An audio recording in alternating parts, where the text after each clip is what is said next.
Hey guys, in this video I'm going to be pulling back the curtain on how I created this medieval Templar cinematic that looks like it belongs in the movie, but really was just shot in a snowy driveway. Many people think that the secret to achieving blockbuster visuals is just unlimited resources. Now don't get me wrong, big studios are known for throwing money at their problems, but how can independent filmmakers achieve the same results? I'm going to show you my approach to how I planned, filmed, and composited this VFX set extension together.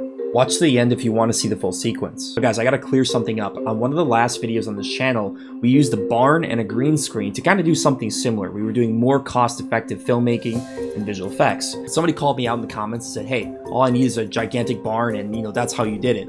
And fair enough, but I really believe that if there is a will to create, there's a way to do it. And I want to prove it in this video. So here's the challenge. No green screen, no set, no big lights. All we're going to do is shoot in a driveway using a camera and a drone, as well as using Blender and Nuke paired together. And the most important part here is careful planning of your visual effects, which can help reduce your cost. So hopefully this goes well. So since we're doing a Templar sequence, before we even think about visual effects, I need to get some armor. Now, that means I need to find a blacksmith. Got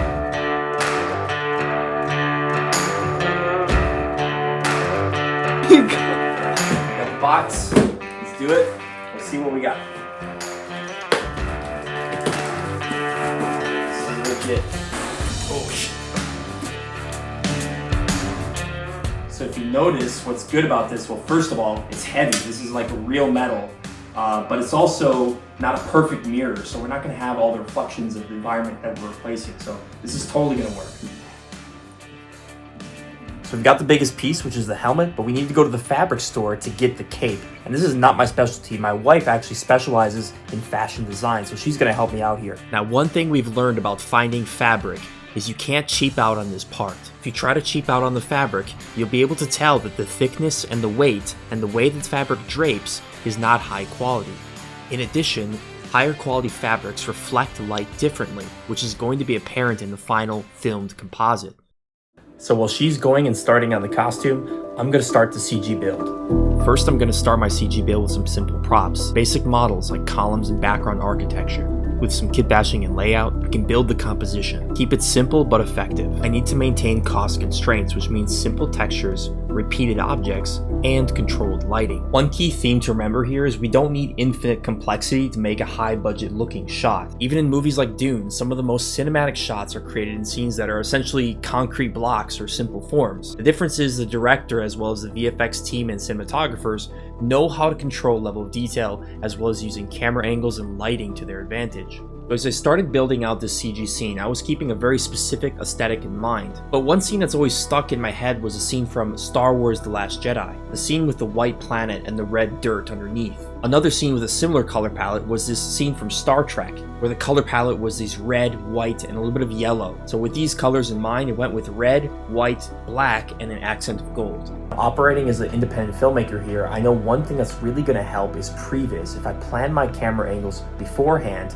against the CG environment, I'll know where to place myself when I film. This is going to be especially useful for the drone shot, which needs to be precisely measured. Here I'm using measurements to know where to place the drone when I film. I also know the focal length of the real lenses I'm shooting with and the drone, so I can plug this data directly into the Blender cameras when I'm preparing. So before we go out to film, I want to remind you of the premise of this video. How can we control costs? The drone shot, if we actually shoot it at the right angle, we can reduce the cost and not have to do any rotoscoping at all. Essentially, from the drone, we project a rectangle rotor shape down onto the ground of the snow. What we're trying to do is cut out the walking actor and keep the surrounding real ground that we can blend into the CG environment. If the drone was just a few meters lower and the person's silhouette breaks the horizon, now you have to get into rotoscoping, which increases your cost.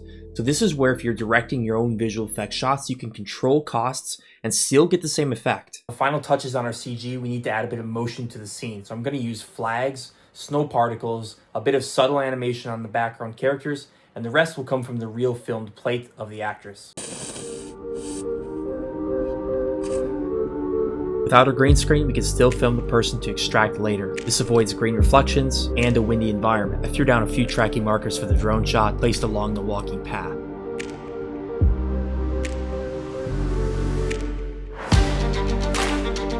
Using the measurements from Blender, comparing against the altitude and a laser distance measurement, I shot the footage. I shot the handheld shots with my FX3 and a gimbal. Now onto the last part to bring it all together, compositing. Compositing is essential to making your shots look cinematic.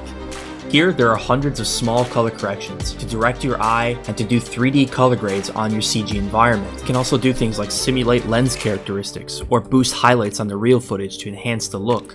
So, let's check out the final result.